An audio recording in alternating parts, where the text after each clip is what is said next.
ഗുരുവായൂരേകാദശി തൊഴുവാൻ പോകുമ്പോൾ വഴികാട്ടുക നാരായണ രൂപം.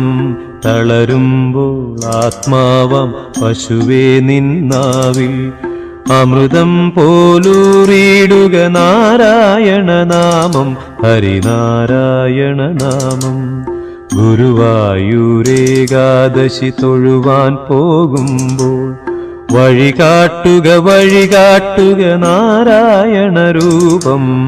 തളരുമ്പോൾ ആത്മാവാം പശുവേ നിന്നാവിൽ അമൃതം പോലൂറിയിടുക നാരായണ നാമം, ഹരിനാരായണ നാമം.